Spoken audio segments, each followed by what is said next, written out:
Hi there, Rebus Forever here with another 1 minute-ish review for a strategy game with spaceships set in the 40k universe. As a bit of a goth who likes spaceships, strategy and Games Workshop, I felt ethically and morally compelled to review Battlefleet Gothic. My massive throbbing bias aside, here goes. Do you like cathedrals but wish they were better at flying? Has your love of spaceships been impeded by their lacking of crenellations and stained glass windows? Do you like your games so grim that the best available outcome is maintaining an interstellar fascist theocracy that glorifies in the elimination of any trace of freedom of thought or expression? Then this might be the game for you. Battlefleet Mock Tudor has two major components, the main campaign and the online mode. Firstly, online, which can also be played in single player, or perhaps it's fairer to say can only be played in single player at this time. I'm not going to lie, the multiplayer seems to be pretty much dead. While online was active, it was good fun with two different game types, one based on a persistent fleet you built up over time and the other based on both teams buying a large fleet and then fighting free rounds. As online is less active, unless you and a buddy agree to buy the game to play against one another online, don't buy Battlefleet Baroque for its online features. That aside,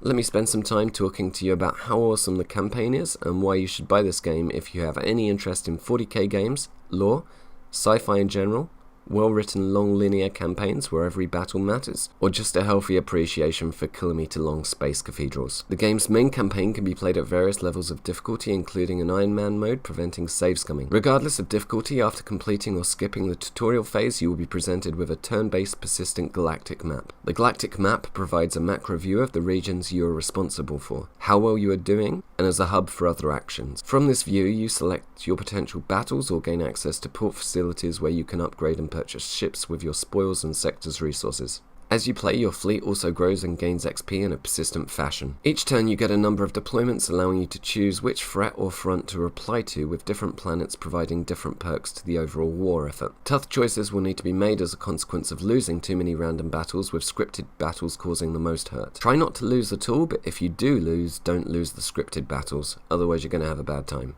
The engagements take place in a 2D plane, making gameplay more straightforward and providing a nod to Battlefleet postmodernism's tabletop roots. Folks expecting a Games Workshop game to be a realistic simulation of Newtonian physics with fully realised 3D space battles need to keep their fingers crossed the Kerbal devs buy the Homeworld license. Anyone comfortable watching improbable, impractical space castles destroy each other with future magic and skyscraper-sized cannons have found the game for them. I digress. Each battle consists of picking your fleet from available ships, deployment, setup, and then the actual battle itself, with battle objectives ranging from a straight-up cruiser clash to having to defend stations or escort transports. All this combined with key scripted battles often containing unique objectives, providing plenty of diversity that helps keep the long campaigns interesting and increases replayability. No two runs of the campaign need be exactly the same. The battles themselves play out like naval warfare in the Age of Sail on account of the 2D plane, and are a tight affair, encouraging the player to play to the strengths of the ships they choose. Success in battles will see you earn extra deployments a turn or extra resources.